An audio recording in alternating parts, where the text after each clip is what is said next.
अब कोई कहे गुरुजी हमने तो 3 घंटा दिया, तो क्या भगवान शंकर भी हमारे को 3 घंटा ही देंगे? आखिरी में जब प्राण छूटने का समय होगा 3 घंटा। अरे भैया कथा तो सुनो, आधा चावल का दाना मेरे द्वारकाधीश ने बर्तन में से निकाल कर खाया था। बोलो खाया था कि नहीं खाया था? कितने ऋषियों का पेट भरा था? 10,000 संतों का पेट आधा चावल के दाने से भर दिया था। एक साड़ी का एक धागा। द्रौपदी ने चीर बांधा था, बोलो तो। जो कपड़ा बांधा था उस कपड़े में कितने धागे थे? जो कपड़ा द्रौपदी ने फाड़ कर भगवान कृष्ण के हाथ में बांधा था, भगवान कृष्ण वो कपड़ा बंधा हुआ अपने रानियों के पास पहुंच गए। रुक्मिणी ने पूछा नाथ आपके हाथ में हुआ क्या? भगवान बोले मेरे हाथ में चोट लग गई तो द्रौपदी ने अपना चीर बांध दिया। रुक्मिणी, सतभामा, जामवंती, कालंदी, इस चीर को लेकर जाओ, इसका एक एक धागा निकालो। कितने धागे हैं मुझे बताओ। रुक्मिणी ने पूछा क्यों? भगवान के तुम लेकर तो जाओ। उस चीर के एक एक धागे को निकाला गया और काउंट किया गया, गिनती लगाई। तब गिनती लगाई 9,999 धागे भगवान के हाथ में द्रौपदी ने बांधे थे।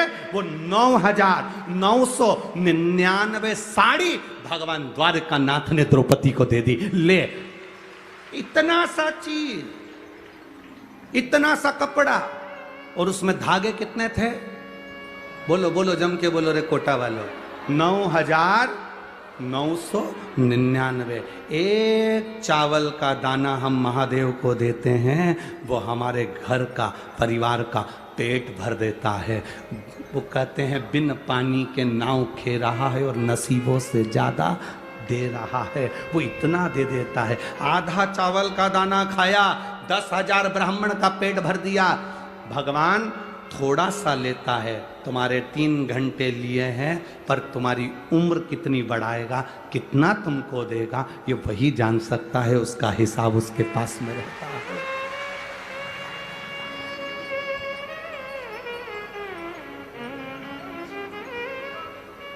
कितना देगा वो उसके ऊपर ही। बस आप तो इतना भगवान से जरूर कहना, हे भोलेनाथ, हे शंभू,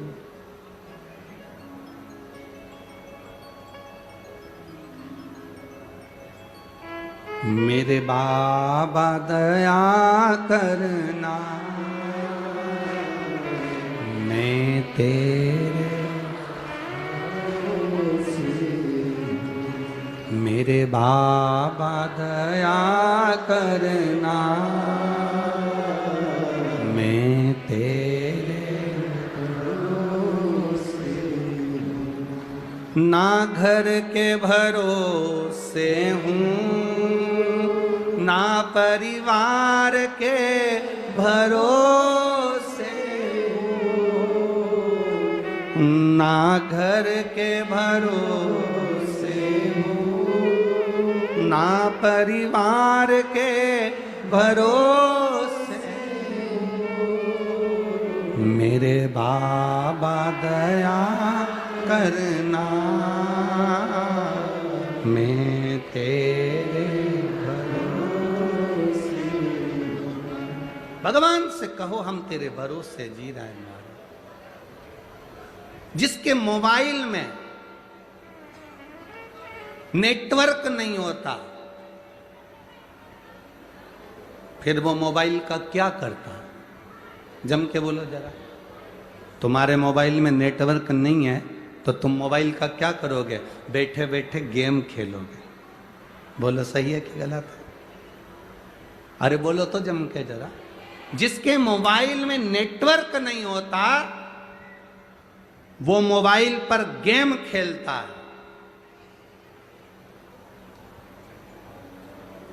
और जिसका शंकर के प्रति भरोसा नहीं होता, दुख उसके साथ गेम खेलता है।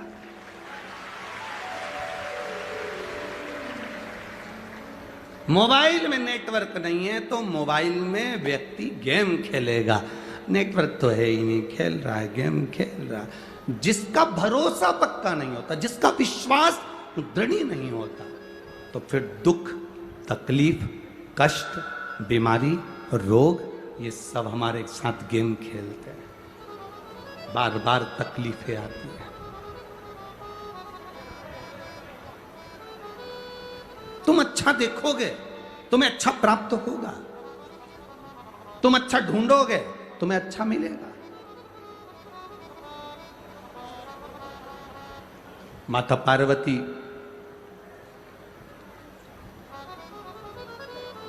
मैनावती से कहती हैं, मां, मेरे नाना पितर जो पितृलोक में रहते हैं, मां, पार्वती जी के नाना जी का नाम था पितृदेव। क्या नाम था? जम के बोलो, पितृदेव। पार्वती के नाना जी हैं पितृदेव।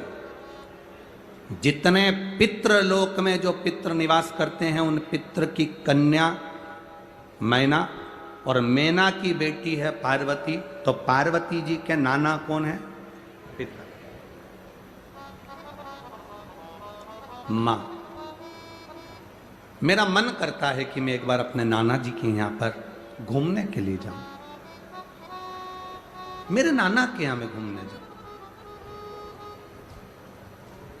दुनिया की सबसे सुंदर जगह, दुनिया की सबसे क्लीन, सबसे सुंदर, सारे लोकों में सबसे सुंदर लोक, सारे लोकों में सबसे सुंदर लोक, एक लोक, उसको कहते हैं पितृलोक। कौन सा लोक है वो? पितृलोक। तो कहा, गुरुजी बैकुंठ लोक सुंदर नहीं है क्या? क्या बैकुंठ लोक सुंदर नहीं है? क्या ब्रह्मलोक सुंदर नहीं है? क्या इंद्रलोक सुंदर नहीं है? ये तो दुनिया के लोगों ने पितरों को हवा बनाकर रखा है कि पितर बेचारे रुष्ट हो जाएंगे, पितर हमको अपशब्द कहेंगे, पितर हमसे नाराज हो जाएंगे, पितर शरीर में आने लगेंगे, पितर ऐसा कर देंगे, पितरों को भूत कह देते हैं, पितर को ये कह देते हैं, जो मन पड़ता है लोगों का। बहुत सारे लोग अपनी अपनी पीठ पे बैठकर, अपनी अपनी व्यास पीठ पर बैठकर ना जाने पितरों के लिए क्या क्या कह देते हैं। जो नहीं समझा उसके लिए है ये कि वो पितरों को समझा ही नहीं। जिसने जिंदगी में एक बार शिव महापुराण की कथा सुन ली तो वो पितरों को समझ जाएगा कि पितर है क्या। सारे लोकों में सबसे सुंदर लोक है पितरलोक। कारण क्या है? तुम्हारे यहां दिवाली साल में एक बार मनाई जाती है, देवलोक में दिवाली साल में एक बार मनाई जाती है, नाग दीपावली के दिन।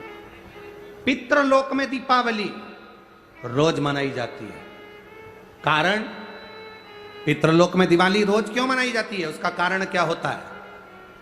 लक्ष्मी जी ने नारायण से पूछा, ब्रह्माणी ने ब्रह्मा जी से पूछा, इंद्राणी ने इंद्र से पूछा, एक बात बताओ, तुम दिन भर बैकुंठ में नहीं रहते हो नारायण, आप कहां चले जाते हो? भगवान विष्णु ने कहा, मैं बता नहीं सकता कि मैं दिन भर कहां जाता हूं। नहीं, आज तो आपको बताना पड़ेगा कि तुम दिन भर कहां जाते हो, तुम दिन भर रहते कहां हो, कहां पहुंच जाते हो दिन भर, आपको बताना पड़ेगा, ये आपको बोलना पड़ेगा।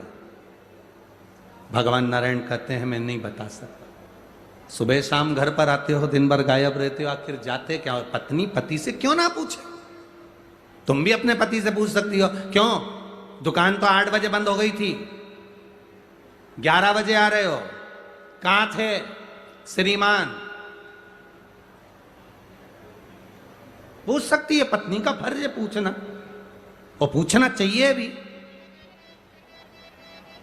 पूछना चाहिए, उसमें क्या दिक्कत है? पति को बताना भी चाहिए अपनी पत्नी को कि मैं वहां गया था, तो मैं आते आते मंदिर होते हुआ आया, तो ऐसा हुआ, तो पूरी पूरी बात बताओ कि ऐसा हुआ, बताना चाहिए। धर्म पत्नी को बताना चाहिए कि मैं गया था, ये काम था, वो काम था।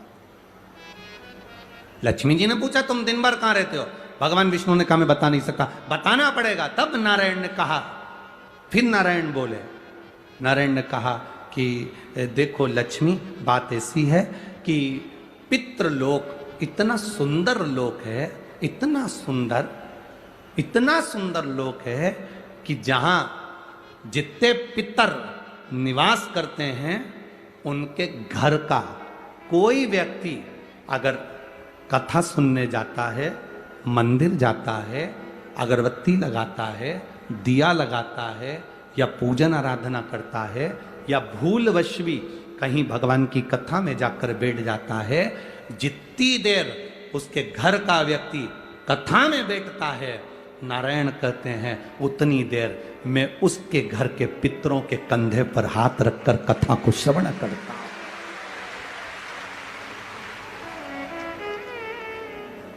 पितृलोक इतना सुंदर है। और पितृलोक के जो स्वामी हैं, आर्यमा स्वामी, वो पितृलोक के जो स्वामी हैं वो भी बड़े सुंदर हैं। और पितृलोक के जो स्वामी हैं बड़े सुंदर, और पितृलोक के स्वामी जिस पर बैठते हैं, काय पर बैठते हैं? कौवे पर, वो भी बड़ा सुंदर, अति सुंदर। अरे गुरुजी कहां की बात कह रहे हो? सबसे सुंदर पक्षी तो मोर है। राष्ट्रीय पक्षी में भी उसको कहा सबसे सुंदर पक्षी तो मोर है, और आप कह रहे हो कि दुनिया का सबसे सुंदर पक्षी कौवा है। अरे भाई, जिसने कथा नहीं सुनी उसको लगता है कि दुनिया का सबसे सुंदर पक्षी मोर है, पर अगर शास्त्र को उठाकर देखोगे तो दुनिया का सबसे सुंदर पक्षी कौवा था।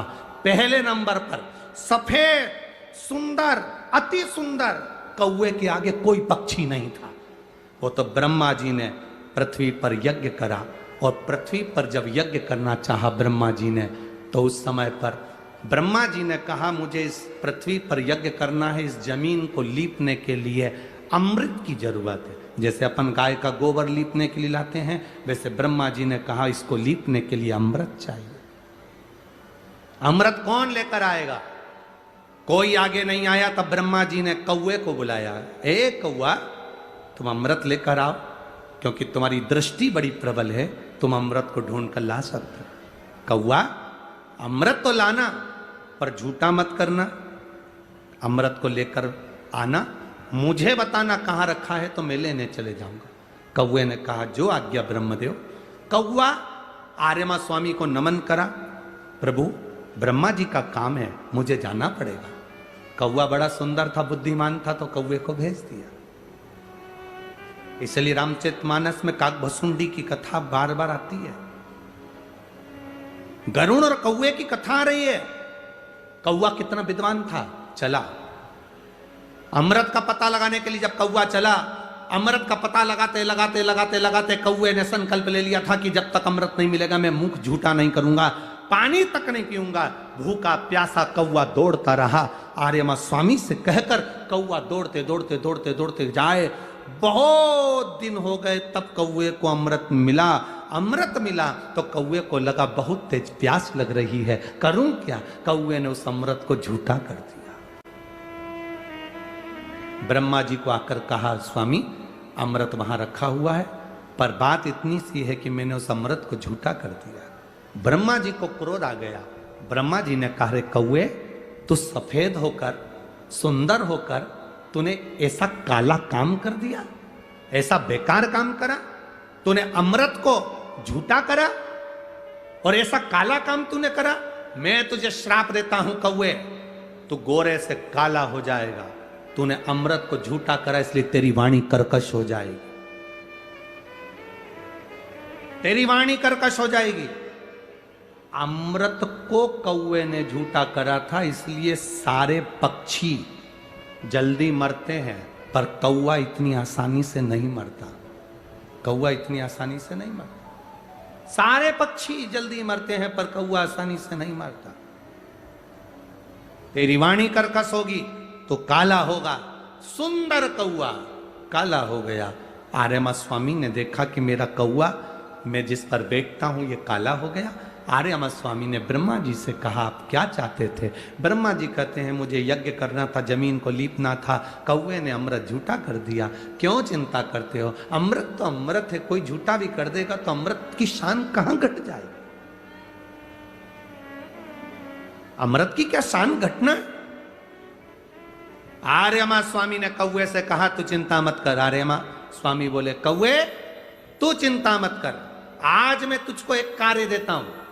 जब 16 श्राद्ध आएंगे, कौवा जिस जीव की जो तिथि होगी, मान लो किसी की चतुर्थी तिथि है, उस चतुर्थी तिथि पर तुझे छोड़ने के लिए पृथ्वी पर पितरों को जाना पड़ेगा। जब उनके छत पर तो पितरों को छोड़ने के लिए जाएगा, कौवा जब तू वापिस आएगा तेरे लिए छत के ऊपर भोजन रखा रहेगा। जिसकी छत पर भोजन रखा मिल जाए उसको तू पाएगा तो पितृ तृप्त होंगे। कौवे ने कहा मेरे द्वारा पितृ तृप्त होंगे? कौवा नहीं, जब पितर वापिस आएंगे, पितृलोक में रहेंगे, उनको 1 वर्ष के अंदर जब भूख लगेगी तब कौवा तू अपनी चोंच में उनकी छत से जो भोजन लेकर आएगा, अपनी चोंच से निकालकर उन पितरों को देगा, जिससे उनका कल्याण होगा और वो आशीर्वाद प्रदान करेंगे, वो वर प्रदान करेंगे। हम नहीं पहचानते हमारे शास्त्रों के विधानों को, हमने कह दिया ये अच्छा है, हमने कह दिया वो अच्छा, उसको समझो क्या कि श्रेष्ठता कहां है। शिव तत्व की प्राप्ति का एक आनंद बिंदु है। तेरी कृपा बिना न हिले एक भी अणु, लेते हैं श्वास तेरी कृपा से। ये शिव तत्व है, इसको पहचानना है, इसको जानना है। ये इसीलिए कहते हैं माता पार्वती जी ने अपनी मां मैनावती से कहा कि मुझे नाना के घर जाना, मैं अपने नाना के घर जाऊं, एक बार मिलकर आऊं। पार्वती मैया जब मैनावती मैया से जब जिद करी तो मैनावती मैया पार्वती जी को लेकर पितरों के घर गई। बहुत ध्यान देना इस कथा पर कि शिव की आराधना करने वाले को पितृदोष, वास्तु दोष, काल सर्प दोष क्यों नहीं लगता, उसकी कथा है। ये देव पितर शिव महापुराण की कथा जो ये संदीप शर्मा जी विधायक महोदय जो करवाए हैं, ये जो कथा का रस तत्व है, इसको जरा जिंदगी में उतारिए, अपने जीवन में उतारिए। पार्वती मैया पहुंच गई मैनावती के साथ पितृलोक।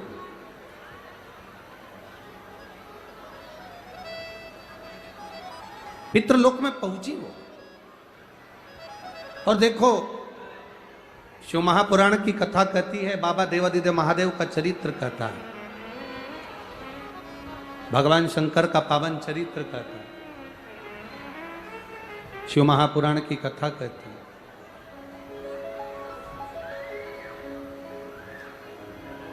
वास्तु वालों के कहने से आपने घर बदल कर देख लिया, शांति आई कि नहीं आई वो तुम्हें मालूम है। किसी ने कहा हमारे घर में बहुत अशांति है, बहुत तकलीफ है गुरुजी, बहुत तकलीफ।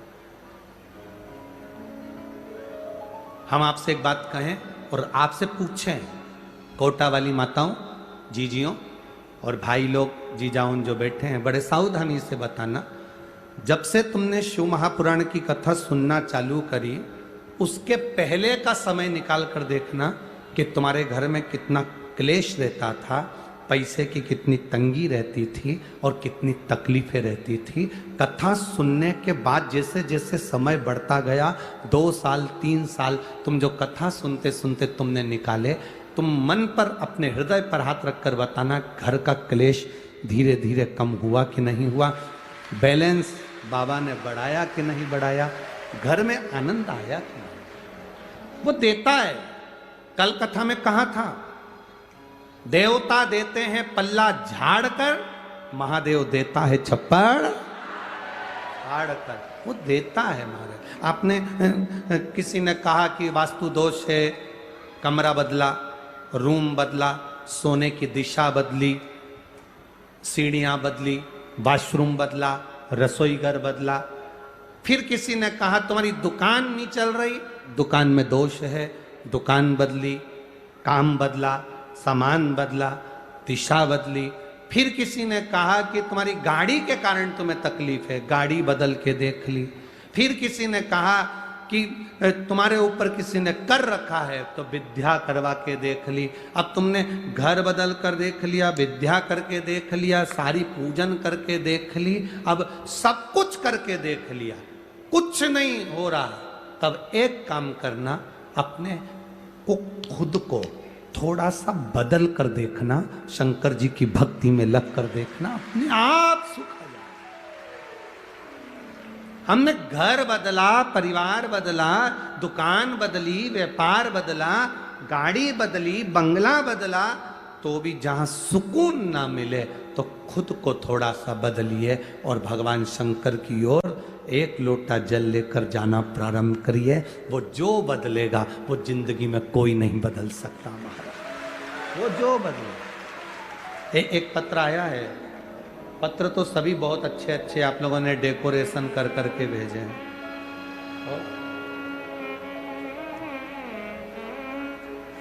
बड़े बड़े पत्र भी आए हैं। हो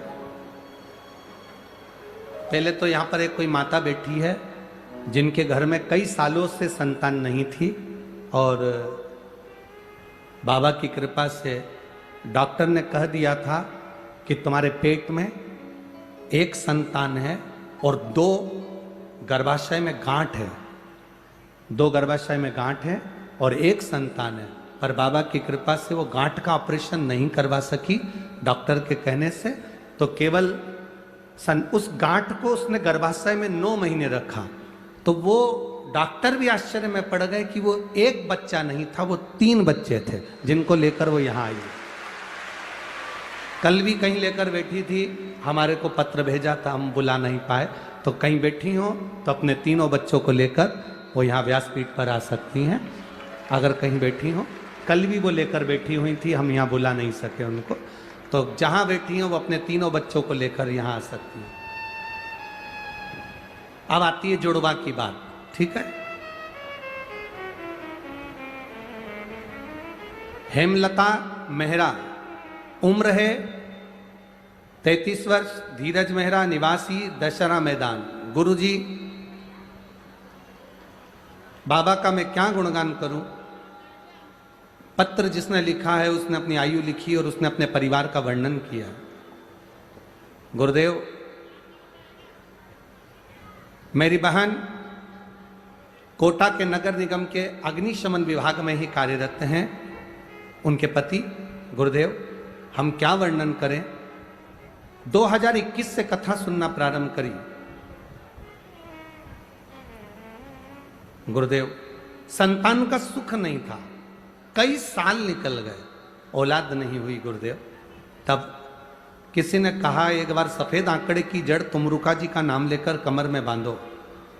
बाबा की कृपा से मैंने वो बांधा, फिर भी मेरा रजो धर्म आ गया, संतान का सुख नहीं हुआ। फिर हम कुबेरेश्वर धाम गए, बाबा को प्रणाम करा, शिवजी पे चढ़ा हुआ जल वहां पिया। वहां से आने के बाद कुछ समय निकला, 15 दिन ही बीते थे और रजो धर्म वापिस आया। रजो धर्म वापिस आने पर मैं अंदर से टूट गई कि मेरा वापिस रजो धर्म आ गया, संतान नहीं हुई। बाबा से प्रार्थना करी, दूसरी बार समय आया तो रजो धर्म नहीं आया और बाबा की कृपा से गर्भ ठहर गया। बाबा का मैं क्या गुणगान करूं गुरुदेव। बाबा ने ऐसी कृपा करी, संतान नहीं दी, बहुत साल नहीं दी। डॉक्टर ने कहा था तुम्हारे गर्भाशय में एक बच्चा है और एक बच्चा तुम्हारे गर्भाशय में है, पर बाबा का मैं क्या गुणगान करूं। जब जन्म हुआ बच्चों का तो 2 बेटे बाबा ने मेरी गोदी में डाल दिए। मैं बाबा को यहाँ नमन करने आई। लाई हो तो दोनों बेटों को ऊपर ला सकती हैं, उसके फोटो आप इसमें देख सकते हैं। अगर बच्चे लाए हो, दूर हैं क्या? पंडाल में लेके बैठे हो? बच्चे आए हैं? हाँ, लिया लिया, धीरे से, धीरे धीरे लिया। शिव कथा इसी को कहते हैं। महाराज, तेरी कृपा बिना न हिले एक भी अणु, लेते हैं श्वास तेरी कृपा से। पार्वती मैया गई अपने नाना जी के घर। अब एक बात अच्छे से सुनिएगा, कोई तुमसे कहे तुम्हारे ऊपर पितृ दोष है, कोई तुमसे कहे तुम्हारे ऊपर वास्तु दोष है, कोई तुमसे कहे तुम्हारे ऊपर काल सर्प दोष है, तो उनसे कह देना पितर तो मेरे नाना जी लगते हैं। जब माँ पार्वती के नाना हैं और पार्वती हमारी माँ है, तो हमारे भी तो पितर नाना ही हुए ना। अब नाना अपने घर की नातिन को प्रेम रखते हैं, आशीर्वाद देते हैं कि दोष देते हैं? बच्चे अगर गलती करेंगे तो नाना मामा चिल्ला देगा, मामी चिल्ला देगी, पर नाना नानी कभी कभी। एक चरित्र याद आता है, एक व्यक्ति खड़ा था और उसके गांव के एक पंडित जी थे, वो रोज प्रवचन देने जाते थे। तो वो गांव का जो व्यक्ति था ना, वो पंडित जी से कहता था, महाराज कभी कभी हमको भी प्रवचन दे दिया करो, सारे गांवों को सुनाते फिरते हो, कभी हमको भी सत्संग दे दिया करो। पंडित जी को बड़ा गुस्सा आया। पंडित जी ने कहा, कथा में तो कभी आता नहीं और यहाँ खड़े होकर रोज टोकता। पंडित जी ने कहा, तुम्हारी गोदी में ये तुम्हारा जो पोता है ना, यही तो तुमको ज्ञान दे रहा है। रोज तो कहता है बा बा बा बा बा बा, मतलब अब तुम्हारी उम्र हो गई, बाबा बन जाओ, अब मुझे प्रवचन देने की क्या जरूरत है। इतने में उस व्यक्ति को बड़ा बुरा लगा। उसने कहा, महाराज तो मेरा ही पीछे आ गया।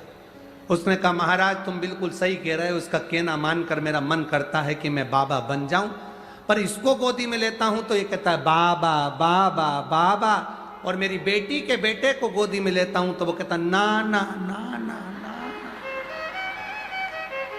मन तो करता है बन जाऊं, पर बेटी का बेटा कहता ना ना ना ना ना।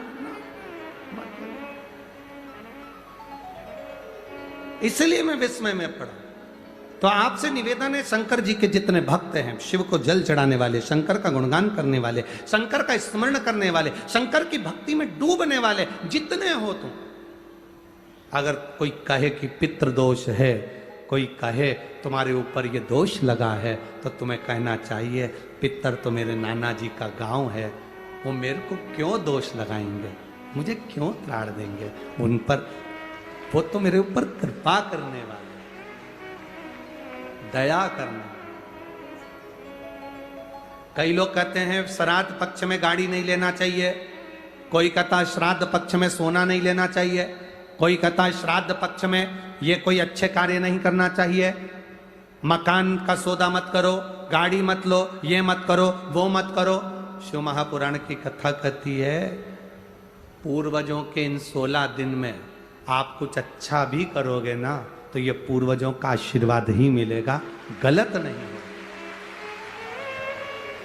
वो तो लोगों ने पितरों को हुआ बना दिया, लोगों ने पितरों को भूत बना दिया, लोगों ने कह दिया ये पितर पितर तो भूत हो गए, प्रेत हो गए ना। अभी कथा में आपने सुना था, सबसे सुंदर लोक कौन सा बताया? जम के बोलो जरा। कौआ कैसा था? आर्यमा स्वामी भी सुंदर, कौआ भी सुंदर, पितरलोक में जितने पितर रहते हैं वो बड़े सुंदर रहते, बड़े सुंदर।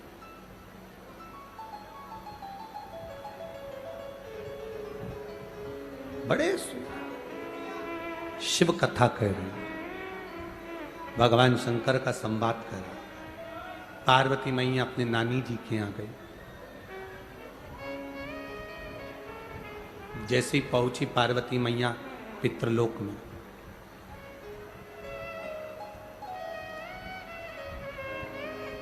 पितृलोक में पहुंचते से पार्वती जी ने क्या देखा कि वहां बहुत सारी कुसा रखी हुई। क्या रखी हुई है? कुसा। कुसा देखिए आप, डाब, कुसा। जब पितरों को जल दिया जाता है तो कुशा का बड़ा मूल महत्व होता है, बड़ा कुशा का बड़ी मूलता होती है। पार्वती जी ने देखा कि यहां कुशा रखी हुई है। भ्रम पैदा हुआ मां पार्वती के हृदय में। थोड़ा सा प्रश्न आया मां पार्वती के चित्त में, थोड़ा सा प्रश्न। पार्वती जी जैसे ही अंदर पहुंची, पहुंचते सी उन्होंने जो कुशा देखी, डाब देखी, और कुशा को देखकर मां पार्वती जी ने पूछ लिया पितरों से, नाना, ओ नाना जी। अब पितरों के देवता आर्यमा स्वामी बैठे थे तो उन्होंने शब्द सुना पार्वती जी का। शब्द सुनकर माता पार्वती जी के पास में आर्यमा स्वामी आए और पूछा, माता पार्वती आप क्यों आवाज लगा रही हो, क्या हुआ है? आप आवाज क्यों लगा रही हो, हुआ क्या? पार्वती जी ने कहा, मैं मेरे नाना के घर में आई हूं, पर इतना सारा कुशा रखा देखा है, डाब रखा देखा है, तो मैंने पूछा कि ये कुशा, ये डाब क्यों रखा? देखो, सनातन हिंदू धर्म में जो कुशा होती है, जो डाब होता है, साल भर अपने घर के अंदर कहीं ना कहीं इस कुशा को, इस डाब को संभाल कर रखना चाहिए। उसका कारण क्या बताया है? तो यहां पार्वती जी से स्वयं आर्यमा स्वामी कहते हैं, सुनो पार्वती माता, पितृलोक में ये जो डाब है, पितृलोक में जो ये कुशा है, पितृलोक में ये कुशा जो रखी हुई तुम देख रही हो, इस कुशा का महत्व ये होता है कि जिस घर में, जिस घर के अंदर कुशा रखी होती है, उस घर पर पितरों की कृपा दृष्टि सदा बनी होती है। वहां दुख, तकलीफ, कष्ट नहीं आता। पर कुशा रखने का स्थान, 3 जगह कुशा रखने का स्थान दिया है। कितनी जगह दिया है? जम के बोलिए। 3 जगह पर कुशा रखने का स्थान दिया है। आप अपने ध्यान में रखिएगा। देव पितर जो शिव महापुराण की कथा चल रही है, इससे आपको सीखना है और जनमानस तक आपको ये चीजें रखना है, जिससे हमारा सनातन धर्म में ये बात मालूम पड़े कि कुशा का महत्व क्या है, कुशा कहाँ रखी जाती है और कुशा के जल से तर्पण क्यों दिया जाता है। ये बहुत समझने वाली बात है। 3 जगह पर कुशा का महत्व बताया गया कि कुशा को 3 जगह पर रखा जाए। पहला, अपने घर के दरवाजे में जहां से अपन प्रवेश करते हैं, उस प्रवेश के द्वार के प्रवेश द्वार से कुछ दूरी पर कोई फोटो लगा हो, कोई चित्रपट लगा हो, कोई जगह हो ऐसी जहां तुम कुशा को अंदर प्रवेश करते समय कुछ दूरी पर उस कुशा को आप राइट भाग की ओर रख दो। घर में प्रवेश करते हैं, उस द्वार से कुछ दूरी पर डाब, कुशा रख सकते।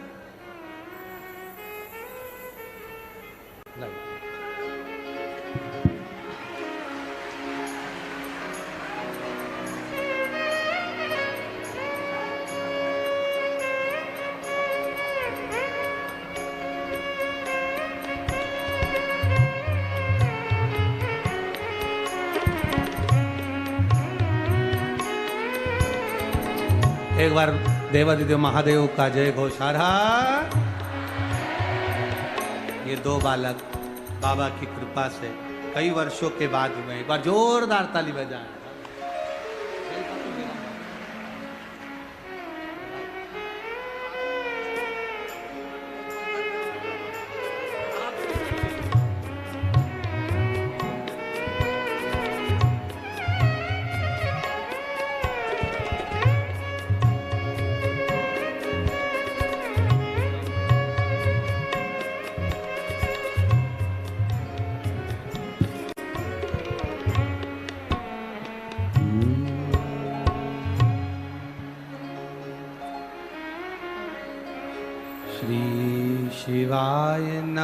नमस्तुभ्यं श्री शिवाय नमस्तु। खड़े नहीं होगे, इसको बोलने के समय पर बैठे बैठे आपको जाप करना है, बैठे बैठे, खड़े होकर नहीं। श्री शिवाय नमस्तुभ्यं श्री शिवाय नमस्तुभ्यं श्री शिवाय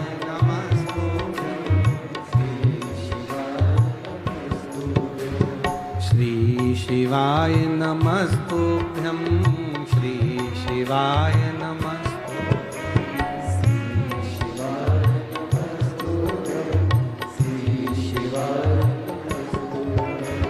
श्री शिवाय नमस्तुभ्यं श्री शिवाय नमस्तुभ्यं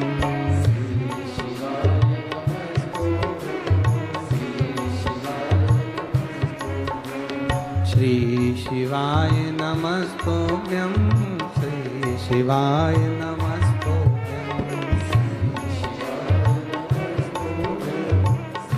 शिवाय नमस्तुभ्यं श्री शिवाय नमस्तुभ्यं श्री शिवाय नमस्तुभ्यं श्री शिवाय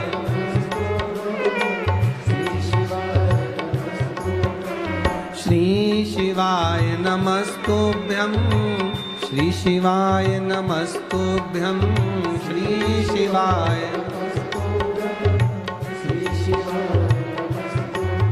ओ श्री शिवाय नमस्तुभ्यं श्री शिवाय नमस्तुभ्यं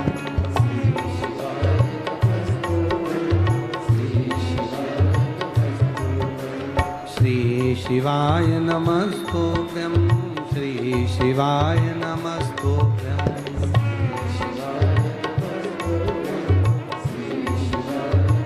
हर हर भगवान शिव की कथा कर रही है। डाब को, गुस्सा को 3 जगह पर, पहला द्वार से अंदर प्रवेश करते समय सीधे हाथ पर कहीं पर भी रख सकते। दूसरा,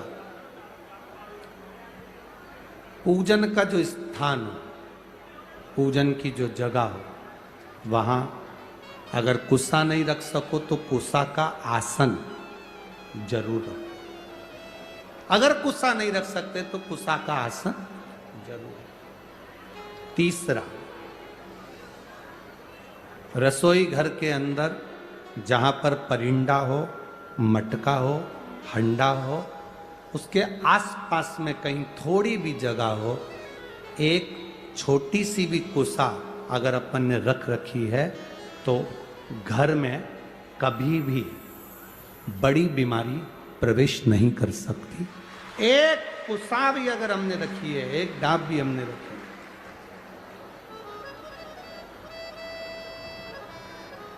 हम तो यहां तक कहेंगे, शिव महापुराण की इस पवित्र कथा में आप लोगों से कहना चाहेंगे,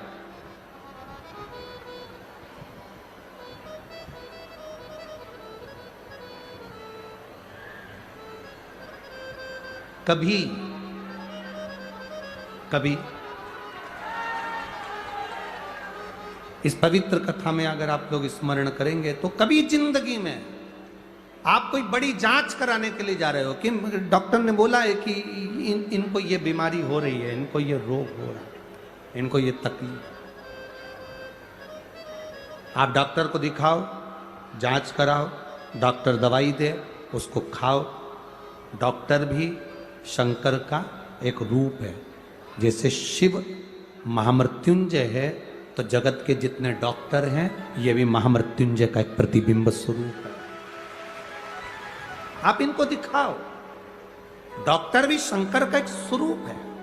ऐसा नहीं कि तुम डॉक्टर को नहीं मानोगे, डॉक्टर शिव का एक तत्व स्वरूप माना गया, महामृत्युंजय माना गया। आप दिखाओ। पर यहां शास्त्र कहता, शिव महापुराण की कथा वर्णन करती है, जब तुम जांच कराने के लिए जा रहे हो, तुम्हें लग रहा है कि डॉक्टर ने बोला है कोई बड़ी बीमारी, ये गठान है और ये गठान, ये गांठ गर्भाशय में आ गई, ये गांठ कहीं शरीर में आ गई और तुम्हें लग रहा है कि ये तकलीफ देगी और जांच के लिए जाएगी। उसके पहले जब आप डॉक्टर की जांच कराने के लिए जाओ, उसके पहले कुशा का जल, अगर महादेव जी की जो जलाधारी होती है, इसमें महादेव जी बने, दिख रहा है सबको? सबको नजर आ रहा है? टीवी के माध्यम से भी आप लोग देखते रहना, ठीक है? ये जो महादेव जी का शिवलिंग है, ये जो जलाधारी है, ये जलाधारी पार्वती जी का स्थान। इसके बीच में एक लाइन है, वो अशोक सुंदरी का स्थान। राइट में गणेश जी, कार्तिकेय जी। शिवलिंग के ऊपर जो जलाधारी रहती है, जिसमें से बूंद बूंद पानी टपकता है, ये शंकर भगवान की 5 लड़कियां, जया, विषहरा, शामलीवारी, दौतली, देव, शिव जी की 5 बेटी।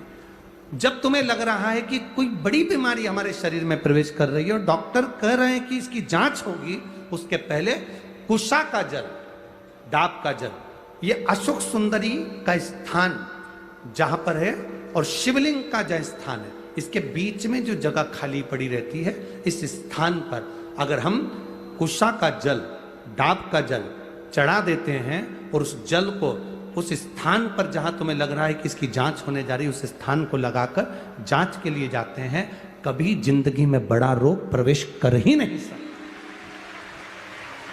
कुशा का जो जल होता है, डाब का जो जल होता है, ये साधारण जल नहीं होता महाराज जी, इसको साधारण नहीं कहा।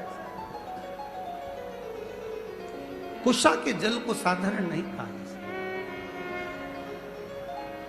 आजकल तो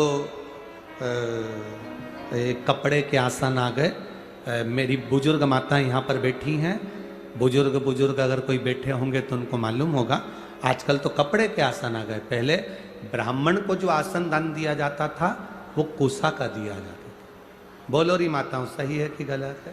पहले 3 चीजें बड़ी विशेष होती थी ब्राह्मण को दान करने के लिए। कुशा का आसन होता था, सौभाग्यवती नारी को सुहाग का सामान जो दान दिया जाता था वो बांस की टोकरी में दिया जाता था, जिसको सुहाग पिटारी कहते थे। अब आप क्या क्या कहते हैं हमें नहीं मालूम, पर हमारे उधर तो सुहाग पिटारी कहते थे। पिटारी का मतलब होता है उसमें बांस की डलिया, ब्लाउज के पीस रख दिया, कुंकू रख दिया, हल्दी रख दी, मेहंदी रख दी, चूड़ी रख दी, जो तुमने रखा वो बांस की पिटारी में रख। बांस की पिटारी में क्यों रखते थे? हमारे यहाँ बांस की पिटारी की महत्वता क्या है? हमारे यहाँ सनातन हिंदू धर्म में बहुत सी चीजें हैं जिसकी बड़ी महत्वता है महाराज।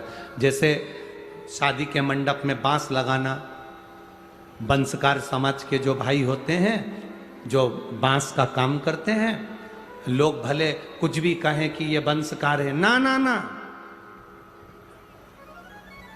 शिव महापुराण की कथा कहती है वंशकार बांस की डलिया का निर्माण करता है।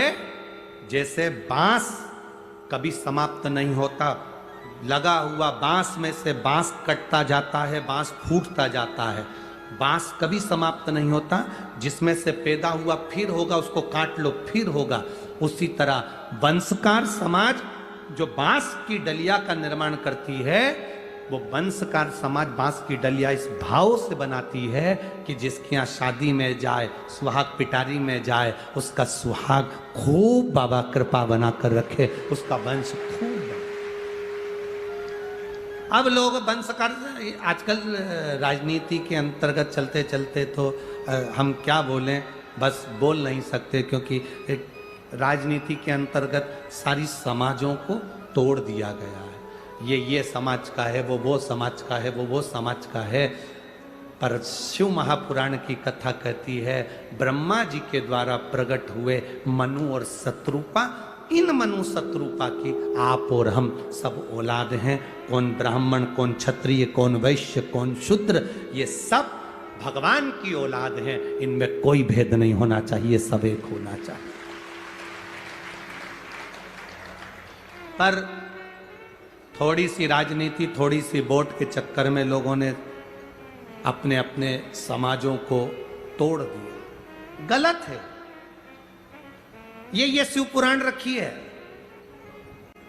1 2 3 4 ब्राह्मण, क्षत्रिय, वैश्य, शूद्र, चार पाए पर ये पोथी रखी है, उसी तरह हमारे ब्राह्मण, क्षत्रिय, वैश्य और शूद्र ये चार भारत के वो स्तंभ हैं जिस पर ये पूरा सनातन धर्म टिका हुआ। ये चार ऐसे स्तंभ हैं जिस पे पूरा सनातन धर्म टिका हुआ है। पर वोट के चक्कर में, राजनीति के चलते हुए आज इन सनातन धर्म को तोड़ने के लिए लोगों ने विचार कर लिया, सनातन धर्म ऐसे नहीं टूटने वाला। तो सबसे पहले लोगों ने कहना चालू करा, अगरबत्ती लगाना बंद करो क्योंकि अगरबत्ती में बांस होता है। थोड़े दिन के बाद ये तुम्हारी अगरबत्ती छुड़ा के तुम्हारे हाथ में मोमबत्ती पकड़ा देंगे और कहेंगे तुम्हारा बाप यही है, अब इसी को भजो, सनातन धर्म को भजना बंद करो। पर शास्त्र रीति कहती है, हमारा सनातन धर्म कहता है ब्राह्मण, क्षत्रिय, वैश्य, शूद्र ये चारों एक स्तंभ है सनातन धर्म के। ये हमें कितना भी कोई तोड़े, पानी को डंडे से मारने से पानी अलग होता है क्या? अरे बोलो तो दीजिए, नहीं होता। इनको लोगों ने कह दिया ये तो वंशकार हैं, ये तो चर्मकार हैं, ये तो ये ना ना ना ना। जितनी जातियां, जितनी समाजें बनी है, ये हमारे सनातन धर्म के गौरव बनी है। संत रविदास जी ने चमड़े का जूता बनाते बनाते रविदास जी महाराज स्वयं मीराबाई आकर खड़ी हो जाती है और कहती है, गुरुदेव मैं तुम्हारे लिए अच्छा आश्रम सुंदर गंगा के घाट पर बना देती हूँ गुरुदेव, अच्छी जगह बना देती हूँ, चलो गुरुदेव। रविदास जी ने कहा, मीरा मैं काहे को गंगा के घाट पर जाऊं, मुझे गंगा के घाट पर जाने की जरूरत नहीं है मीरा। अगर मेरी भक्ति में बल होगा तो गंगा खुद आएगी, स्वयं पहुंचेगी। संत रविदास जी ने कहा तो मीराबाई हंसने लगी, गुरुदेव गंगा मैया यहां कहां से आएगी, तू क्या चाहती है? मीराबाई कहती है मुझे गंगा जल पीना है। रविदास जी कहे रुक जा। जिस कठोते में रविदास जी चमड़ा धोते थे, रविदास जी ने हाथ जोड़े, गंगा मैया ये मीरा छोटी है, जानती नहीं, इसको जल पीना है, आप जल दो ना। छोटे से कठोते में जिसमें रविदास जी चमड़ा धोते थे, उसी चमड़ा धोने वाले पात्र में से हीरे की चूड़ी पहना हुआ एक हाथ निकल कर बाहर आ गया, उसमें गंगा का जल रखा हुआ। मन चंगा कठोते में, कठोते में गंगा।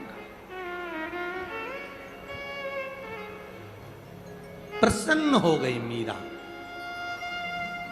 जहां गुरु, सच्चा गुरु जिस जगह पर बैठता है, उस जगह पर गंगा को, गुरु गंगा नहाने नहीं जाता, गंगा गुरु के पास चलकर आती है। सच्चा अगर सतगुरु है, सच्चा गुरु है तो गंगा नजदीक पहुंच जाती है। सत्य है आपके पास में। आपको हमने पहले कथा में कहा, आज फिर कह रहे हैं, जो शंकर का भक्त होता है, शिव को एक लोटा जल चढ़ाने वाला होता है, बिना दिखावे के जो भगवान की भक्ति करने वाला होता है, उसे भगवान को नहीं ढूंढना पड़ता, भगवान उसे ढूंढता है। आपको नहीं ढूंढना।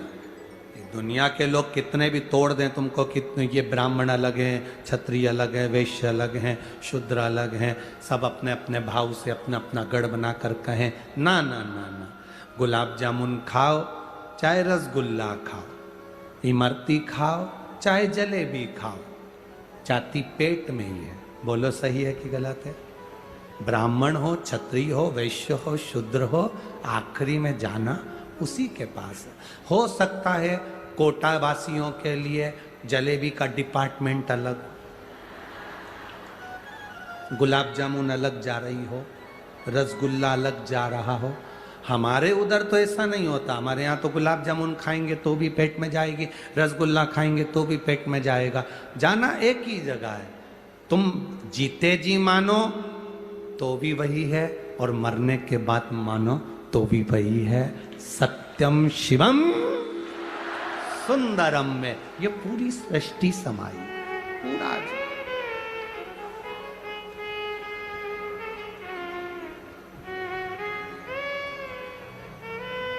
पूरा जीवन। कोई जाए जो काशी में मेरा पैगाम ले जाए। कोई जाए जो काशी में मेरा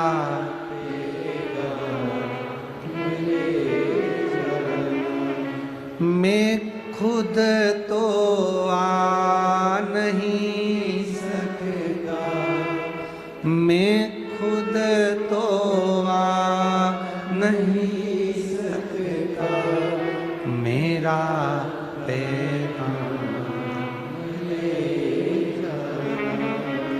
कोई जाए जो काशी में मेरा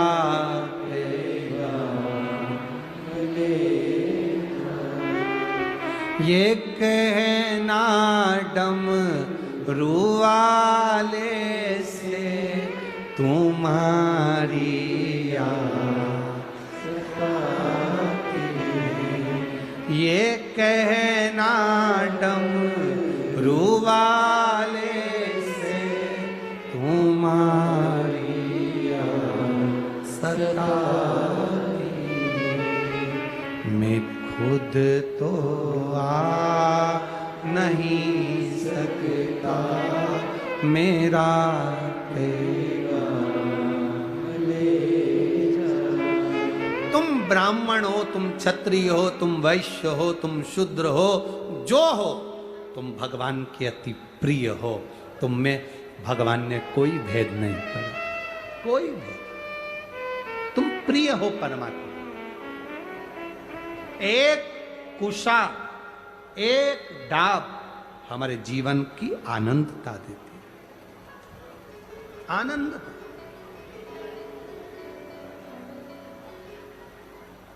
एक किसी ने पत्र लिखा, उस पत्र में उन्होंने लिखा कि गुरुदेव,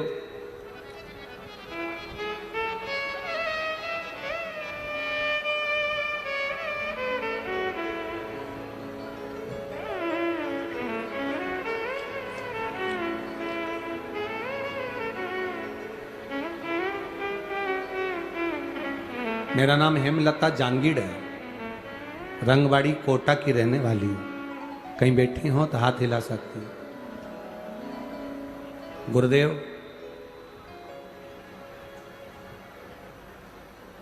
इतने ताने दिए हैं लोगों ने, बांझ तक कहते थे लोग।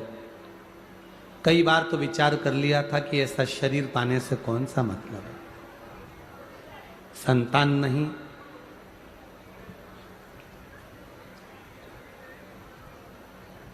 10 साल तक डॉक्टरों को दिखाते रहे, आराम नहीं मिला। 15 साल निकल गए, आराम नहीं लगा। 17 साल निकल गए, आराम नहीं लगा। 18 साल निकल गए, कोई संतान का सुख नहीं। तब किसी ने कहा, 2 बजे कथा आती है टीवी पर, आस्था चैनल पर, वो सियोर वाला महाराज शिव पुराण करता है, तू आसन लगाकर सुन। हाथ में चावल लेकर आसन लगाकर कथा का रसतत्व ग्रहण करती, बाबा से विनती करती, गुरुदेव, पशुपति व्रत प्रारंभ किया, शिव जी को जल चढ़ाना प्रारंभ करा। इतने सालों से सबने आस छोड़ दी थी 18 साल में कि संतान नहीं होगी, पर बाबा तो बाबा है ना गुरुदेव। कथा सुनने के केवल 2.5 महीने निकले और मेरा गर्भ ठहर गया, और बाबा की कृपा से मेरे यहाँ 18 साल के बाद संतान की प्राप्ति हुई। बच्चे का फोटो लगाया है, आप लोग देख सकते। 18 साल के बाद जब दुनिया ताना दे, दुनिया अपशब्द कहे, गाली दे, आड़ा टेढ़ा बोले, ये दुनिया का काम है। वो आग लगे बस्ती में, अपन रहो मस्ती में, क्या किसको रोइए, चादर तान के सोइए। कुछ भी कहे कोई, कहने दो, आपका फर्ज है आपको कथा सुनना। ये कथा कल पूरी हो जाए, 5 तारीख को, 7 तारीख को फिर दोपहर में 2 बजे से 5 बजे तक 2 दिन आएगी, फिर 1 बजे से 4 बजे तक छत्तीसगढ़ से सुनो, कौड़िया से। कथा सुनने का आनंद वो पूरी हो जाए, जब तक ना सुने तेरा दरवाजा नहीं छोड़ूंगी। नागपुर की कथा आएगी फिर 17 तारीख से, उसको सुनना है हमें, कथा को धारण करना। हम उसकी चौखट कैसे छोड़ दें?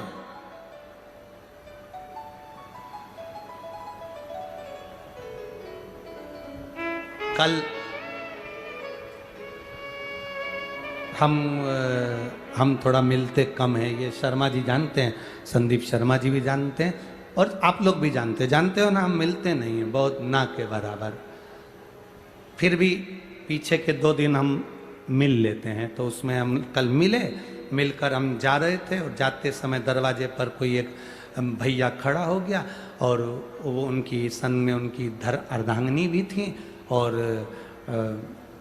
उन्होंने उनसे दरवाजे पर खड़े हुए बेचारे, अब पुलिस वालों की क्या गलती होती है, उनसे कहा तुम हमें जानते नहीं हो। अब पुलिस वाले तो बड़े साधारण, उन्होंने कहा क्या क्या क्या है, हम उनके रिश्तेदार हैं, हम उनके परिचित हैं, तुम हमें जानते नहीं हो।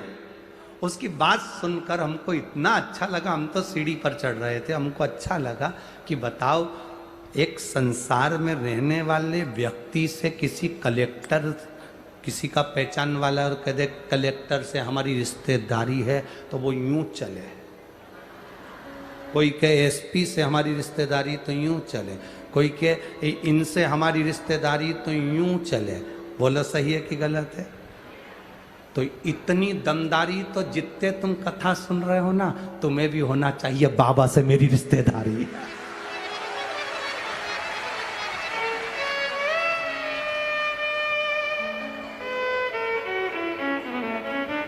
ये रिश्तेदारी यहां काम आएगी, पर वो रिश्तेदारी केवल वहां नहीं, यहां भी और वहां भी। प्रभु आपकी कृपा से सब काम हो। अगर कोई कहे कि हमारी रिश्तेदारी उनसे है, हमारी रिश्तेदारी उनसे है, तुम हमको जानते नहीं हो, तुम भी तू मुझे पहचानता नहीं है, जिसकी रिश्तेदारी जिससे, पर मेरी रिश्तेदारी कुबेरेश्वर महादेव से, मेरी रिश्तेदारी मेरे महादेव से है। शमशान में लोग आग लगा के छोड़ कर आ जाएंगे, सब अपने घर आकर आलू की सब्जी और पूड़ी खाएंगे। बोलो सही है कि गलत है?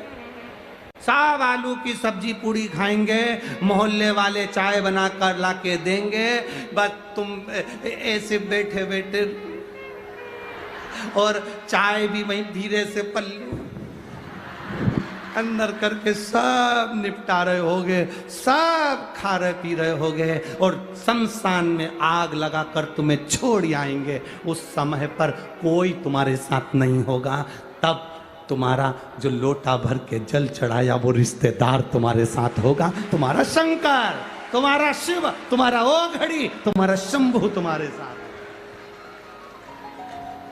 जब कोई नहीं आता मेरा बाबा, जब कौन आएगा? अंत समय में वही आएगा। अंत समय और वचन दिया, ये उसकी कृपा है, ये उसकी दया है। अब अभी हम आ रहे थे तो कोई कह रहा था आज बहुत सारी भीड़, बहुत ज़्यादा हो गई है, जनता बहुत आ गई है। हमने उनसे कहा भी तो चिंता मत करो, रात बाकी है। सबको ये मालूम है कि कल शिव पुराण विराम होगी। मेहमान जब जाते हैं तो 500 का नोट देकर जाते हैं, ये सबको मालूम है, सबको ज्ञात है। शिव पुराण कल विराम होती है तो बाबा जाते जाते क्या देकर जाता है, ये सबको मालूम है। तो कोई ने कहा सवेरे 8 बजे हमारे यहाँ कौन आएगा कोटा में?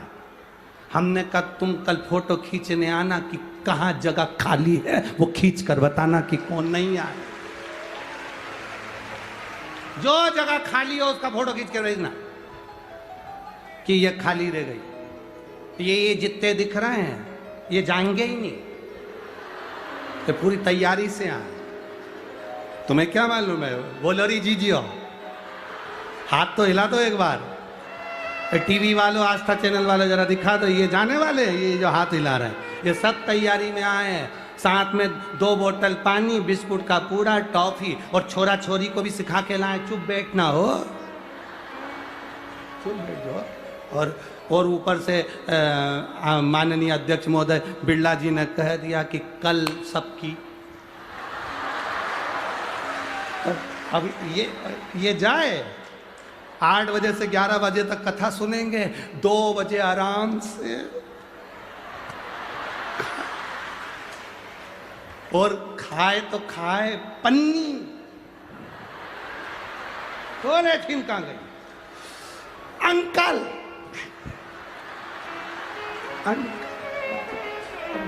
रखे सो। अरे कोटा वालों, एक बात तो है रे, ऐसी कथा कोटा में तो नहीं देखी होगी तुम लोगों ने, पक्का।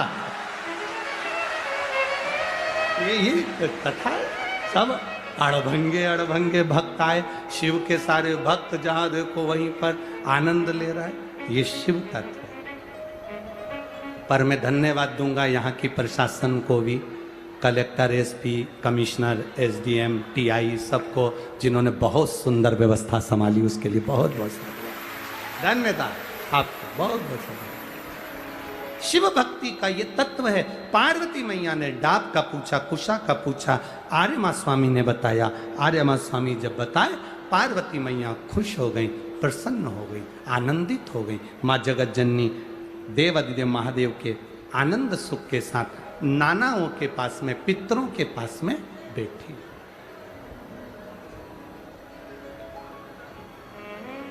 अब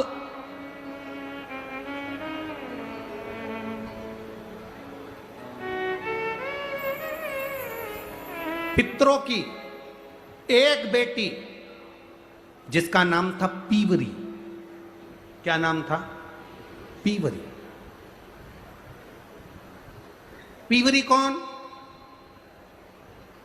वेद व्यास जी महाराज के पुत्र श्री सुखदेव जी महाराज। भागवत जी सुनिए सबने, बोलो जम के बोलो, सुनिए ना भागवत जी। सुखदेव जी ने राजा परीक्षित को कथा सुनाई थी। अरे बोलो तो ठीक है। सुखदेव जी महाराज की धर्म पत्नी का क्या नाम था? पितरों की लड़की पीवरी के साथ सुखदेव जी महाराज का ब्याह हुआ था। सुखदेव जी महाराज की धर्म पत्नी पीवरी, वेद व्यास जी महाराज की बहू आई। अगर आप लोगों ने भागवत सुनी होगी तो आप लोगों को मालूम होगा कि सुखदेव जी महाराज, जब वेद व्यास जी महाराज के यहाँ सुखदेव जी महाराज का प्रागट्य हुआ, सुखदेव जी महाराज जब वन में जाने लगे, उन्हें रोका तो पूछा, मुझे क्यों रोकते हो? तो कहा, तुमने अभी गुरु मंत्र नहीं लिया, कहाँ जा रहे हो?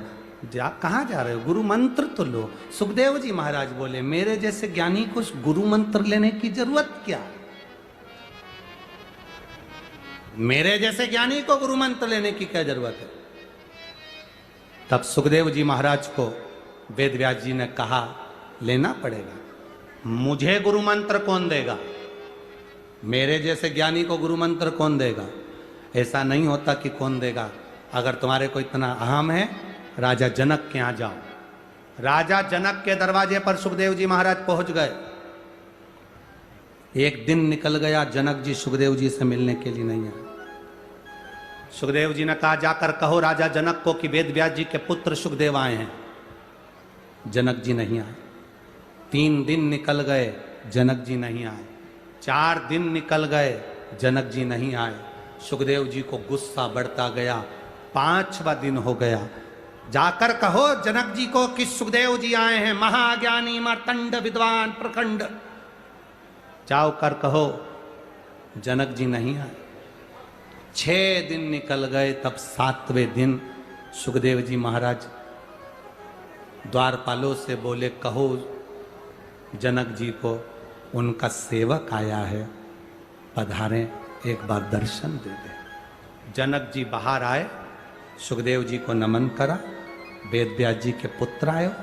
सुखदेव जी कहते हैं नहीं, वेद व्यास का पुत्र नहीं, आपका शिष्य आया। जनक जी ने पूछा मैं तुम्हारा गुरु बनूं? सुखदेव जी कहते हैं मैं गुरु बनाऊंगा तो केवल आपको बनाऊंगा और किसी को गुरु नहीं बनाऊंगा। राजा जनक ने कहा मैं राजा तुम संत, कहा ये संबंध? नहीं नहीं नहीं, मंत्र तो आप ही दोगे। जनक जी ने कहा अगर आप मेरे से मंत्र लोगे तो मैं गृहस्थी हूं, घर में रहता हूं, मैं चाहूंगा कि आप भी गृहस्थी हो जाएं, तब गुरु मंत्र लें। आपकी शादी होना चाहिए। मेरी शादी किससे करूंगा? मेरे बराबर की कौन कन्या होगी? जनक जी ने कहा तुम्हारे बराबर की केवल पितरों की लड़की पीवरी एक ऐसी है जो महाविद्वान है। पीवरी एक ऐसी है जो महाविद्वान। देवी भागवत कहती है, आप लोगों ने अगर पढ़ी होगी तो स्मरण में होगा, देवी भागवत कहती है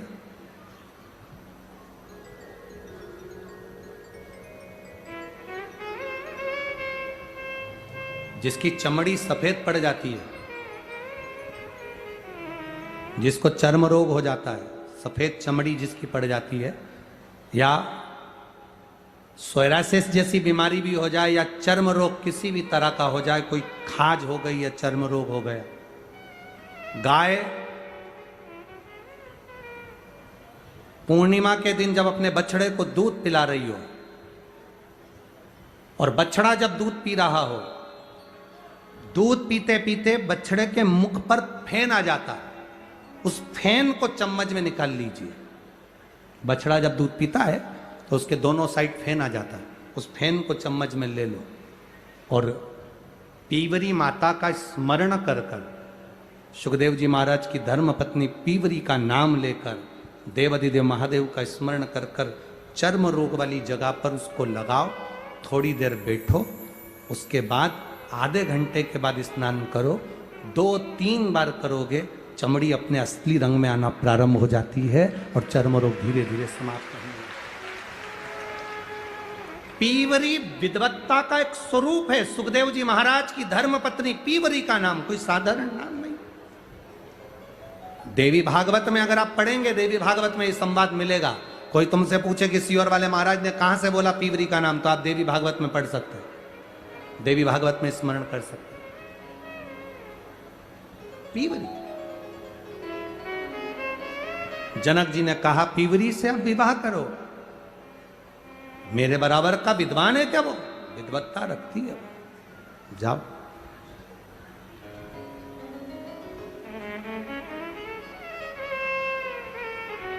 सुखदेव जी ने पीवरी से विवाह करा।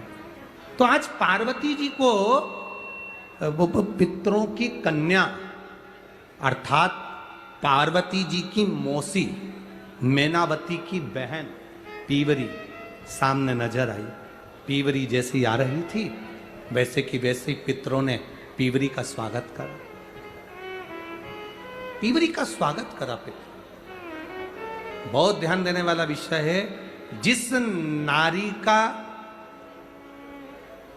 रजोधर्म में अगर तकलीफें आती हैं, रजोधर्म से जुड़ी हुई जो प्रॉब्लम बढ़ जाती है, या गर्भाशय में, बच्चादानी में उसको लग रहा है कि कोई गांठ पड़ गई है, या गर्भाशय में कोई प्रॉब्लम आ गई, या रजोधर्म से जुड़ी हुई कोई परेशानी आ गई, उस समय पर दुर्वा, दुर्वा जानते हो, गणेश जी को चढ़ती है ना दुर्वा, दुर्वा अशोक सुंदरी वाली जगह पर समर्पित कर कर 5 दुर्वा सुबह के समय खाली पेट पीवरी का स्मरण कर कर उसको यदि खाया जाए तो रजोधर्म से जुड़ी हुई जितनी दिक्कतें होती हैं वो सब समाप्त हो जाती है और गर्भाशय में गांठ नहीं बनती। पीवरी,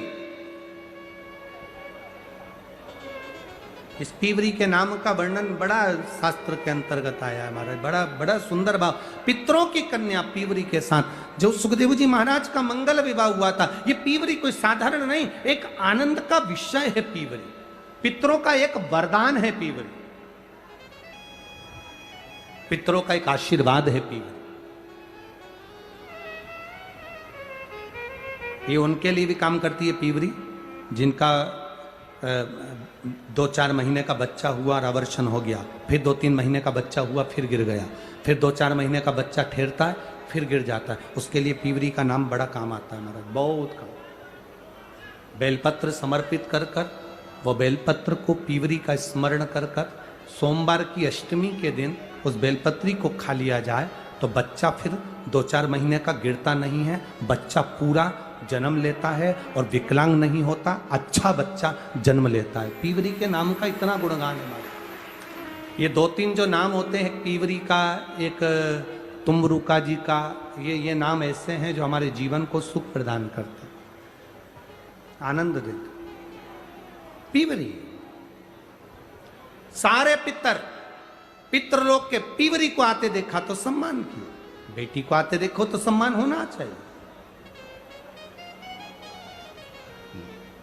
गाय, बेटी, संत, ब्राह्मण, घर के बड़े बुजुर्ग, इनका सम्मान घर में हमेशा होना चाहिए, हमेशा।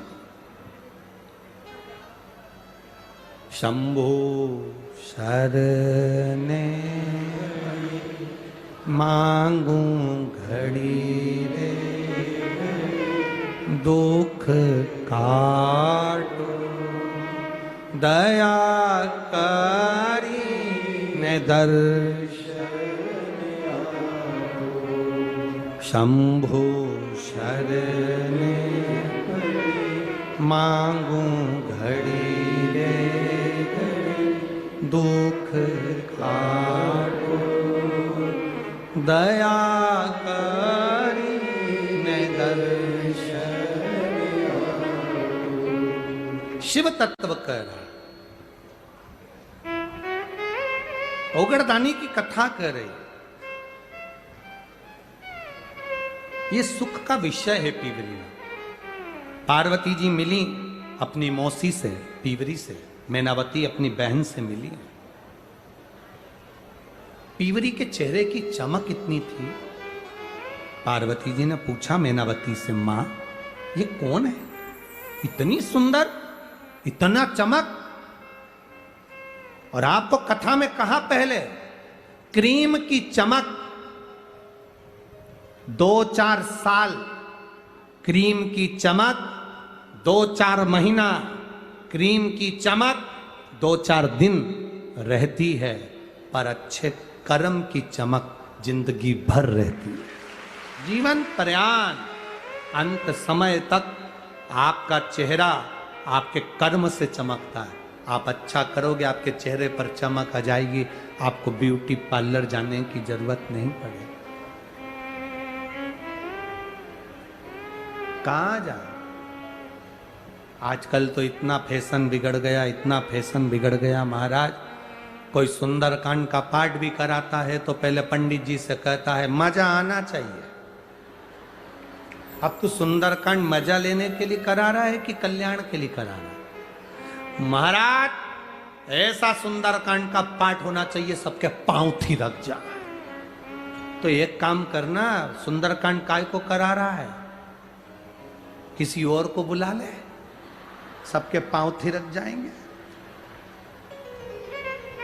आज के जमाने में लोग सुंदरकांड का पाठ कराने के लिए पंडित जी से कह रहे हैं महाराज ऐसा पाठ करना कि लोगों को मजा आ जाए। देखो हम तो उनको बुला रहे थे, हमने उनको नहीं बुलाया। तुम्हारा नाम सुना कि तुम्हारे सुंदरकांड के पाठ में लोगों को बहुत मजा आता है, इसलिए तुम्हें बुलाया। पंडित जी को हाथ जोड़ करके देना चाहिए, मैं मजा लेने के लिए, देने के लिए सुंदरकांड नहीं करता, मैं बाबा को रिझाने के लिए सुंदरकांड करता हूं। इतना बिगाड़ दिया लोगों ने, इतना बिगाड़ दिया। पहले मेकअप का डब्बा कमरे में जाता है, तब जाकर कई कथाकार ऐसे हैं इतना मेकअप कर कर तब कथा में आते हैं। पहले डब्बा जाए तब महाराज आए। काय जिंदगी, भजन करो, स्मरण करो, भक्ति करो। भजन की चमक कभी जिंदगी में खत्म नहीं होती। मीराबाई जिंदगी भर चमकती रही। रामकृष्ण परमहंस, चैतन्य महाप्रभु, तुकाराम जी, नरसिंह मेहता जी, ये किसी पार्लर में नहीं गए महाराज। इनकी भक्ति का बल इतना प्रबल था कि आज तक इनका नाम पूरी दुनिया में चमक रहा है। ये उसकी कृपा है, ये उसकी दया, ये उसकी कृपा से प्राप्त हो। कहां चमके?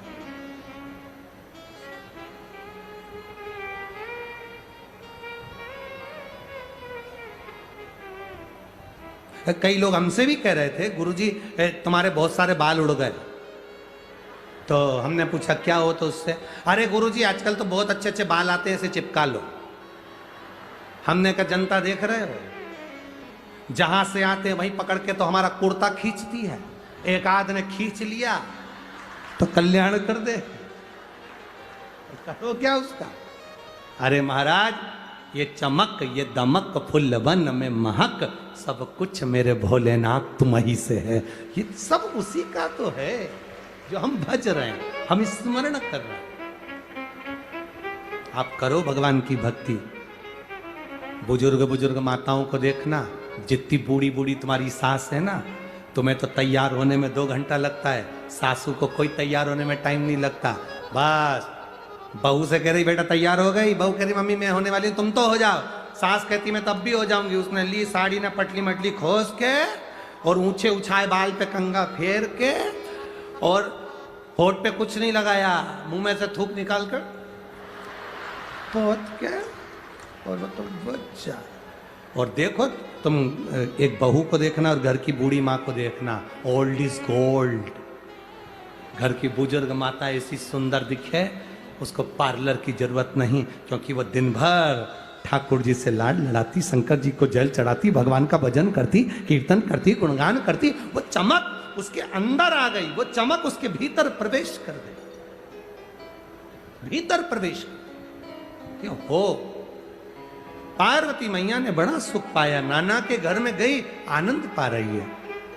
अपन कल कथा में स्मरण करेंगे पार्वती जी का जो सुंदर चरित्र है। पार्वती मैया को वर प्राप्त हुआ पीवरी का। क्या क्या वर पीवरी ने दिया था पार्वती को, वो स्मरण में लेंगे। भगवान श्री गणेश जी महाराज का मंगल विवाह हो, उससे पहले मैं आप लोगों को एक निवेदन करूं। कल कथा सुबह 8 बजे से 11 बजे तक होगी, टीवी पर 2 बजे से 5 बजे तक आएगी।